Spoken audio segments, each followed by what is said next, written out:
Okay, I see that we have 19 people in the room here with us, or rather in the booth with us this morning. So thank you everyone for joining us. My name is Ellen Ng, and I'm the Economic Development Specialist at the Hawaii Technology Development Corporation. First and foremost, I'd like to remind everyone that this session is being recorded and we will share the recordings after this event. And today we have the pleasure of having Hannah Pritchett, Head of Talent Pipelines over at Stripe, joining us today to talk more about how historical world events, like the recent pandemic, have shaped the labor market and what all of you listening in can do to leverage opportunities following this transformational moment in time. Whether you are a job seeker or a recruiter, there's something that you can do to benefit from this event. So Hannah leads top of line recruiting team at Stripe, where she's responsible for Stripe's approach to efficiently finding great talent all over the world. Prior to this role, she has led risk management and payment operations teams, also at Stripe, and worked in risk and trust and safety at Facebook. Before pivoting into technology, she completed an MA in linguistics and worked as an English teacher in Indonesia. So again, thank you so much, Hannah, for taking the time to join us this morning. I'd like to hand the session over to you, and maybe let me just pull up the slides on my side so that you can start your presentation. All right, great. Well, thank you very much for the kind introduction. I'm very excited to be here with all of you. I'm going to be talking about unprecedented times, which you'll see a little more later, and a great reallocation. You may have seen or heard a few of these terms in the media, and I basically just want to talk through the historical moment we're living in right now, and then what does that mean for all of us that are participating in the labor market. And I will acknowledge at the outset, I'm coming at this from the perspective of somebody who works in recruiting at a software tech company. So I see the world in a way that is pretty biased towards my particular slice of the labor market. But I am trying to take a look at this from kind of a larger macro perspective. And I think there's some principles to pull out of where we are now that can apply to lots of us, no matter what types of jobs we are seeking or looking at. Although, of course, hopefully the software tech market is very relevant to today's job fair. So starting in on this, and thank you, Ellen, for being my slide assistant today. We are having a few technical difficulties. So let's go ahead and move into this presentation. So I'm sure this is not news to anybody listening to this, but we are living in unprecedented times today, and so unprecedented, in fact, that it's even a cliche. This is the Google search results for the phrase unprecedented times, highly centered around March 2020, as every newspaper basically was like, what is happening? This is unprecedented. So even though maybe nothing exactly like this has happened before, at least not in my lifetime, and my guess would be many of yours, there are some kind of historical parallels we can look at here. So let's go ahead into the next slide. So historical parallel number one that I want to look at, and we're going to look at some historical parallels. There are many that can be drawn from. Part of the challenge of analogizing from history is there's a lot of history out there, and a lot of different things can happen in different ways. But to kind of look at the larger point of, what happens with unprecedented times and the social consequences from those unprecedented times, and obviously from the lens of the labor market, because we're here at a job fair. But I want to take a look at the Black Death. So for anybody that's not a medieval history nerd like me, the Black Death is commonly used to refer to a pandemic of the bubonic plague. 1347 to 1350 were the years in which this hit Europe the most strongly. It killed, population estimates vary, somewhere between 25 to 40% of the European population. This was a pandemic that was endemic in Europe for a couple hundred years, but the kind of peak of the medieval period was this 1347 to 1350 window. So this is a graph taken from an economic historian that is looking at real wages for people working in the agricultural sector from 1200 to 1500. And as you see from this graph, we have a pretty big increase in real wages, basically a doubling over the course of kind of 1350 to 1500. It doesn't take a ton of economic sophistication to realize that part of what's happening here is that when a large chunk of your workforce passes away, then wages rise for those who are remaining, just from kind of some simple supply and demand pieces. So here is and there's lots and lots of historical work on other different social consequences from the Black Death. Many historians theorize that some of the kind of big changes and disruptions from the Black Death then led from the trends that we see of the kind of medieval world into more of the like Renaissance or late medieval world. But even just on a very concrete basis in the labor market here, like there were new opportunities opening up for those who had survived because of the massive social upheaval from these unprecedented times. That is obviously a pretty rosy view of a societal tragedy, but just, looking broadly at social consequences that can happen here. So let's look at the second example.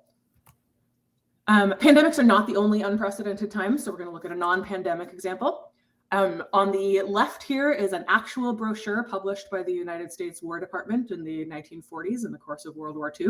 You're going to employ women. I hope everybody else enjoys the jaunty tone of that. The pamphlet itself is full of lots of advice for employing women that says things like, guess what? They can be capable workers. You should try it. Obviously, what's happening in these unprecedented times is as many of the men who had formerly been in the workforce joined the military and went to war, there were then open spots in the labor force. And so employers who in 1935 would have never considered hiring a woman all of a sudden in 1942 don't really have that many other options. And so then have to get pamphlets like this from the War Department about, well, I guess I'm going to hire a woman. How is that going to happen? On the right here, you can see a graph from some economists. This is taken from Claudia Golden's work about labor force participation rates for men and women by age and marital status. You'll see a broad trend here where men kind of were always in the formal labor force. Women tended to be in the formal labor force much, much less, with then a kind of steady rise already happening at the beginning of the 20th century, but you see a pretty big increase starting to happen there around the period of World War II, especially then for married white women who were kind of the least likely to be in the formal labor force of women, since obviously through much of history, single women and poorer women, and in the United States, especially women of color, had kind of always participated in the labor force. But here's a place where like this big social upheaval then led to a big upheaval in the labor market. And as you can see, this is a case where like many women joined the formal workforce in World War II and did not leave immediately following it, right? Like for many women, this opened up an opportunity that then they were like, wait, maybe this is a different way I could live my life. Maybe I want to continue with these opportunities. Let's look at one more example. In the first two examples, I've looked at kind of dramatic and short social upheavals. This is an example where sometimes the arc of unprecedented times takes a little longer to come to fruition. The unprecedented times that I'm looking at here are primarily the results of the civil rights movement in the 1950s and 60s. This is also taken from some economic historians, but this is a chart of occupational segregation of Black women in the US in between 1940 and 2010. Occupational segregation is basically the concept of like where certain types of people end up in certain occupations. So obviously for anybody that has studied any of US history, there was pretty serious discrimination against Black people through much of the 20th century. That discrimination often led to Black people being kind of gate kept out of certain occupations, particularly higher paying or more higher prestige occupations. What we're seeing in this chart is not a solved problem, but we are certainly seeing kind of, especially between that 1950 to 1980 window, a pretty serious decrease in occupational segregation for Black women. So basically opened up opportunities for Black women in labor sectors that they hadn't previously been able to access. A basic story like this is, in 1940, a huge percentage of Black women in the US were employed in either agriculture or domestic work. By 1980, Black women looking to enter the labor force had options other than those two things. So that is obviously like change over a longer spread of time. But again, social upheaval, some unprecedented times, leading to increased opportunity for certain segments of the workforce.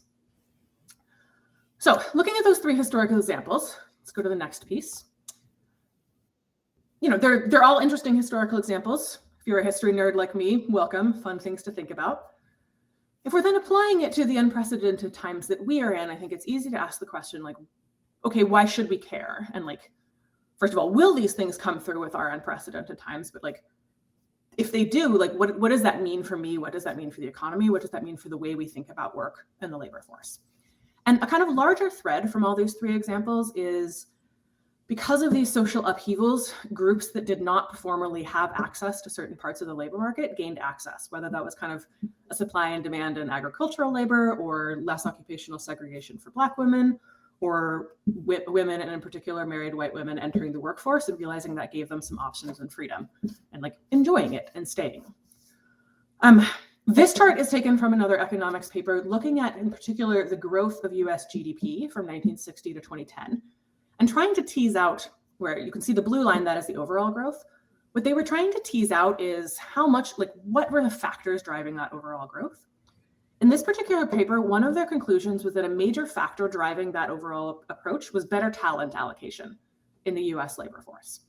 And particularly what they mean by this is better matching between people and their skills, which in turn is actually like lowered barriers and really removing barriers to human potential. And so again, think the basic story of like a talented, a Black man who has the potential to be a doctor, but who's born in the South in 1900s is going to face some very, very, very steep barriers to become a doctor. Whereas a similarly talented Black man who has the potential to become a doctor born in 1980 is still going to face barriers, but they're going to be lower barriers.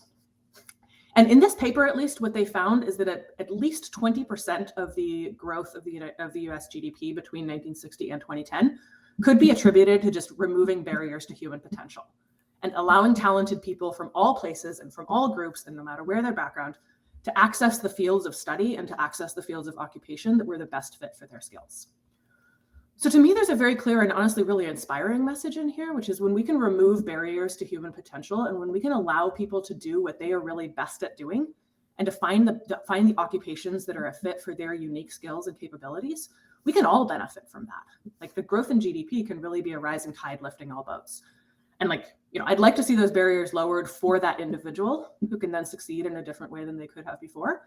But even apart from being happy for that individual, we can be happy for all of us when we see these kinds of barriers lowering. So we then have this combination of unprecedented times can lead to lowered barriers and can lead to new opportunities and big shifts in the way we think about these things. And when that happens, I think that's a good story for all of us. There's a growth in GDP, there's a growth in economic productivity, there's a growth in the things that we care about when you're really allowing people to do what they do best. So let's come back to where we are today and take a look at our own unprecedented times then with the next slide. One of the, we can then ask ourselves, what societal consequences can we expect from where we are now with our own unprecedented times? And I'm going to admit up front that I don't know. I'm not a future reader. If I were a future reader, I probably would have done some things differently during this COVID era myself if I had known that was coming. So, don't take any of this as the gospel of someone who is psychic, but I'm just kind of looking around at the things that are happening right now and paying attention and thinking through some of these historical analogies. I certainly have some guesses, and I'd like to share a few of those guesses.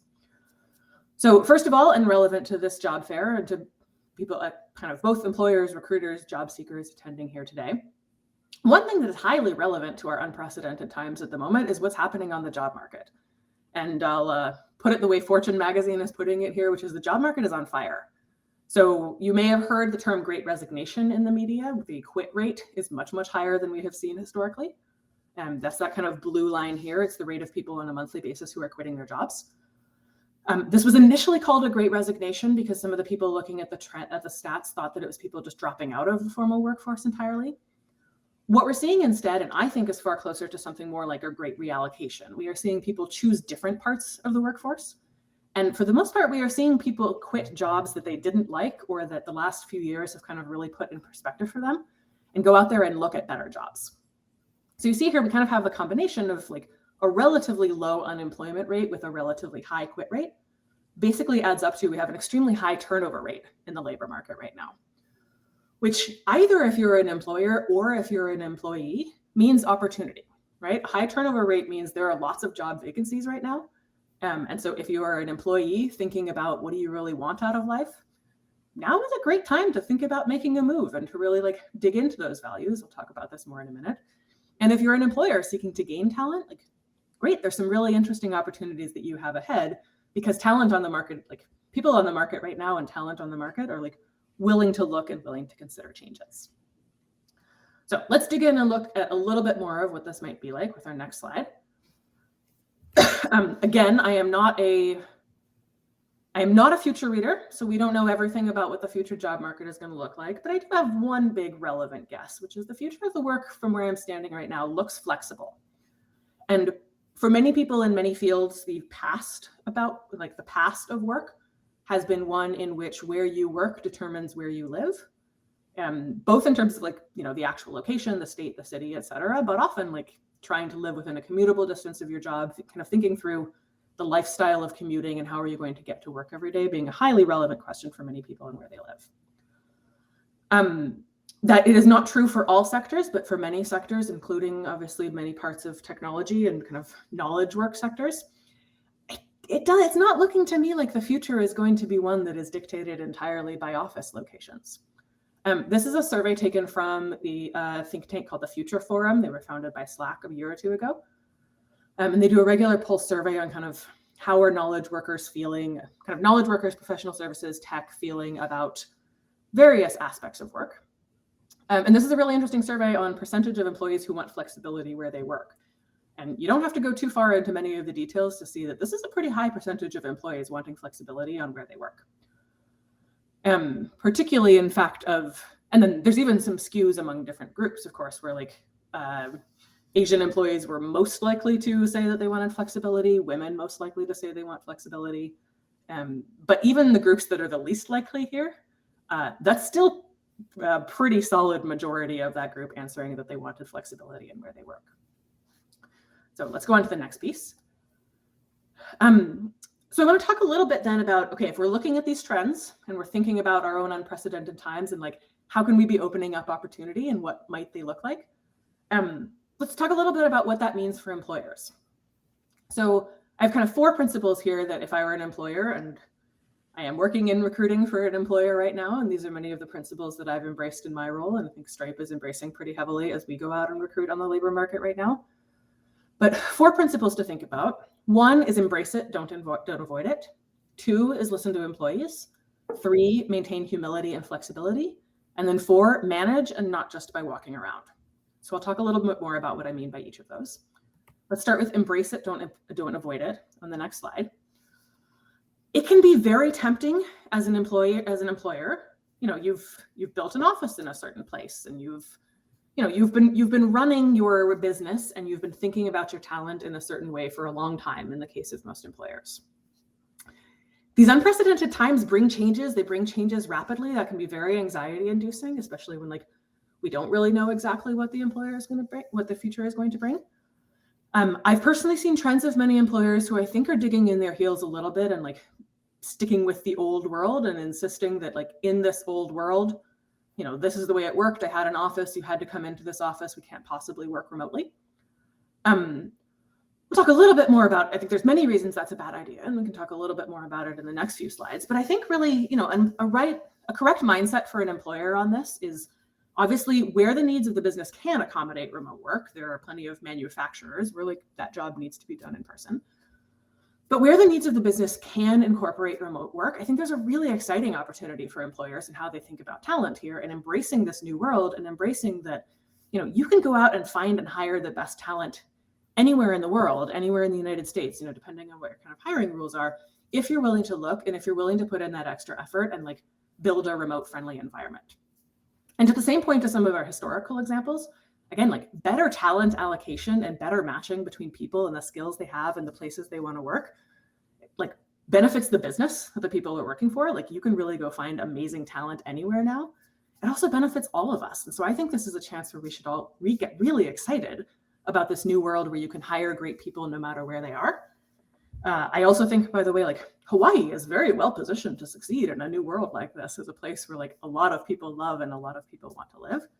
And so I think really looking at this new world as an opportunity, you know, instead of a challenge, instead of just a crisis, instead of just something that like, oh no, we have to figure out a new way, looking at it as we get to figure out a new way and we're going to benefit if we can figure out that new way. So next, I think the smart employers also listen to their employees on these things. One really interesting finding from the Future Forum is that, as this headline says, executives tend to want to work in the office full time where employees don't. So I think there are many employers out there who are allowing their executive team to make decisions about the future of work without enough consulting from their employees.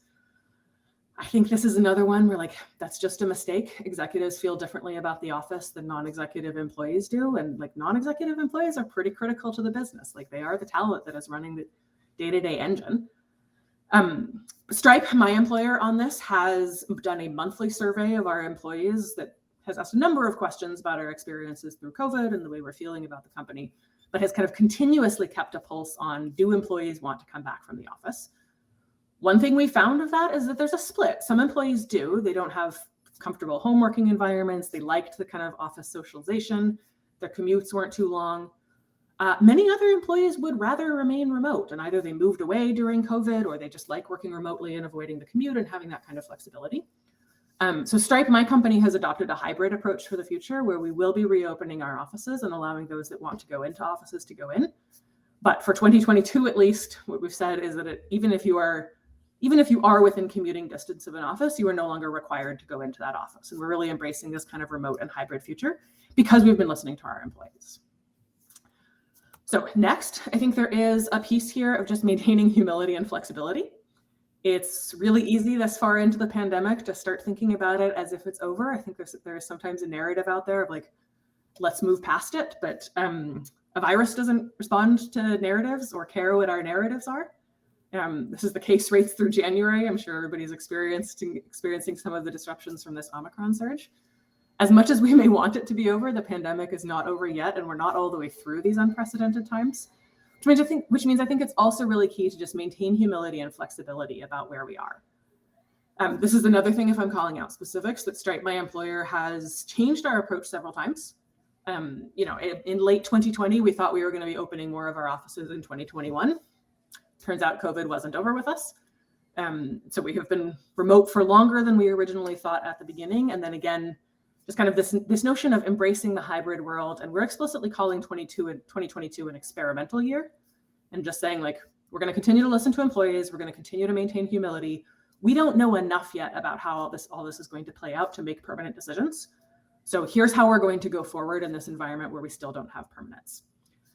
And I think in many big disruptive times, the smart money is on having humility and flexibility and just paying attention to what is the data now, but also knowing that we don't have all the answers now. Like, sometimes you have to wait to see how things play out. And the more you kind of have a flexible strategy, the more you can wait through changes.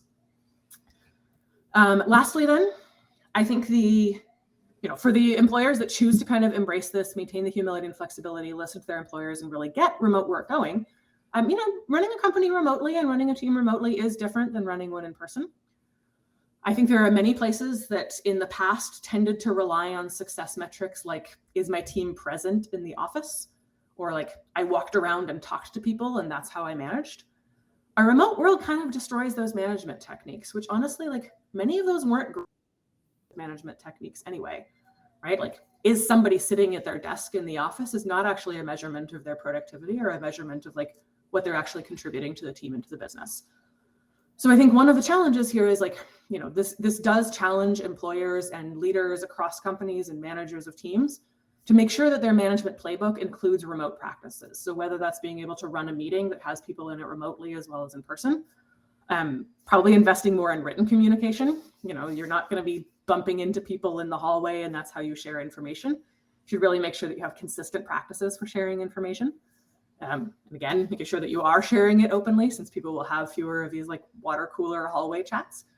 Having clear roles and responsibilities on your team and making sure that you're measuring results and not just FaceTime. And they're probably, we are all still human. There probably is still some element of like digitally walking around and checking in with your team that should be done when they're remote. Like, we don't want an out of sight, out of mind world. But I think managers and leaders at companies that have remote or hybrid approaches need to make sure that they are thinking about the world to be fully inclusive of their remote team members.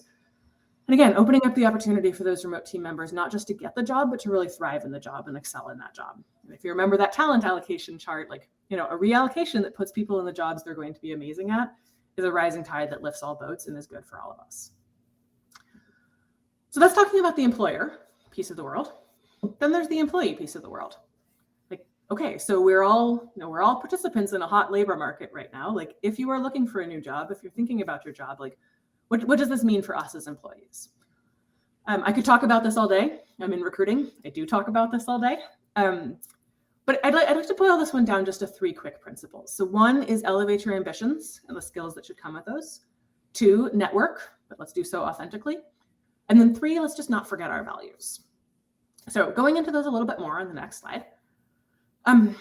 This really is, we've been giving this shout out of unprecedented times here. Like, this is a time of more power than average for employees on the labor market. This is job openings rate by industry in the United States. Like, there's a lot of job openings in a lot of places. So if this is a time if this is a time for you as an employee where you hate your job, or you've always thought about doing something different, or you've always dreamed about doing X, like this is a pretty good time to go for that. Like lots of opportunities along the lines of X are open for you. And so I would push and challenge all of us here to think about like, what are your ambitions for your career? What are your ambitions for your work? Like, where do you really want to be? And then how can you take advantage of this time of opportunity to get there? So part of that is elevating ambitions and thinking through like, what do you really want? Like, you don't have to settle just for a job, any job. You can aim higher. But also like, how do you think about and elevate your skills, right? Like if there's a dream that you have or a job that you're going for, like, do you have the skills to get there? And what is it going to take to get you the skills to get there? Second, as part of those elevated ambitions, like let's go to the next slide. Getting a job often does depend on networking. Events like this are fantastic for that. And it's really, in my mind, a lot of networking is just like learning what opportunities are out there. So this doesn't have to be networking, like go to a party and shake hands with people while you're all wearing a mask. I've used some semi-lame clip art here to illustrate it. But really, when I work in recruiting, and really what I think about when I think about networking is something more like community building than networking. And I think often networking becomes a dirty word because it's seen as something like entirely transactional. You're just like, I'm going to go be fake and shake your hand and schmooze with you in the hopes that you can get me a job. I think about it when done right as something much more like community building, and really thinking about who do I know, who is in my network, what skills do I have, what skills and opportunities do I have that can help them, what skills and opportunities do they have that can help me. I personally make it a practice of doing informational chats or emails, or just like helping people in my network, even if they are distantly connected from me, wherever they ask for my help, and regardless of what it might be in for me, because I know that the more I can build a community around me, and the more I can act as a supportive member of that community to people I know. This sounds cheesy in some ways, but I really am a believer in that karma. Is like, if you've supported someone else and you've invested in your community is going to come back and invest in you when it's time. So this is a place where like maybe networking authentically means finding a really interesting volunteer opportunity in your community. And like, you never know what the connections you're going to make there are going to do from you. Maybe it means talking to your extended family about your job search and asking them for their opinions and asking them how they can help. Maybe it means just being really open with your friends about how do they think about their careers and what do they think about job opportunities, and like actually having those conversations and being out there open and vulnerable with the people you know is often a great way to convert into getting the job that you want or dreamed of, and does not feel like this kind of, I'm just going to schmooze with you solely for the purpose of sucking up to you, oh, powerful person. So, and then lastly, with my last few minutes, we'll go to the next slide. I'm talking a lot about this time of opportunity that we all have, and I mean it. And I think if you're in the place for it, where you have dreams, like now is a great chance to jump on it and chase those dreams. But I also want to call out not to forget your overall values. And I've given this, I've given this whole talk from the perspective of the labor market and our careers and like finding occupations and building work. But that's not the only thing in life. And so I think, really, as you're thinking about elevating your ambitions, your skills, it can also mean just like take stock of where you are in your life and your various values, and like the place that you work needs to be a part of the whole life that you live. And I'll share a personal example here from my perspective at Stripe, but I know I'm giving this like rah, the market is hot, go find new opportunities type talk. I personally right now am not actively looking for new opportunities because I've thought through my values, and I am like very happy with my employer right now and the way my employer matches my values. So, while I can hear people talk about, wow, this is an amazing opportunity on the job market. Wow, you can probably get paid more or get this or get that. I've thought through, where do I really want to be in my life and career right now, and what sort of employer matches that holistic set of values. And it's led me to stay where I am, even though I know all these pieces of the market being hot. So I just want to make sure that kind of as you're out, if you're out there on the job market, or you're thinking about a new opportunity or evaluating something, like really evaluate it from all the angles of all of the things you would think about in your life, not just the angle of like, oh, this is going to get me ahead in my career. Oh, this is going to get me more money. Oh, this is going to get me thing X and Y and Z. I'm definitely not knocking those. Like, I'm in recruiting, like absolutely go get that better job if it's actually better, but make sure that you're evaluating better on multiple axes, because there's multiple things that matter to us as human beings. And it is not all about just maximizing our economic opportunity.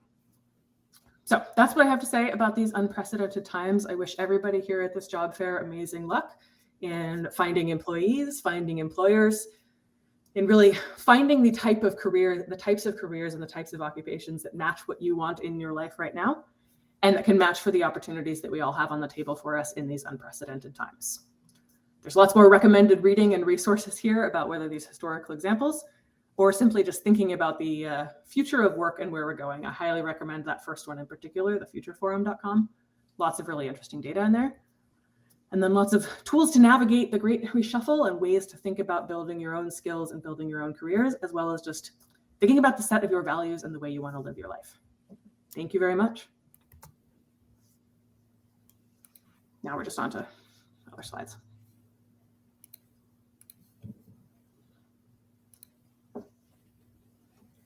Hey, thank you so much, Hannah. That was really fascinating. And, I'll probably look through your slides again to kind of rethink my own life and my own career journey going forward. Thank you so much for sharing your thoughts with us today. For those who are listening in, just another reminder that this session has been recorded, and we'll be sharing the links to the recordings after the event. I will also include the recommended readings and resources that Hannah shared with us so that you can work on it in your own time as well. At 11:15 a.m., 15 minutes from now, actually, the Hawaii Data Science Institute will be presenting. So if you're interested to learn more about how, they use data science to improve, the economic future of Hawaii, please join us in the next session. And you may access the live session through the booth in the main lobby itself. Once again, thank you so much, Hannah. And it was a pleasure having you today. It was a pleasure to be here. Thank you so much. Thank you.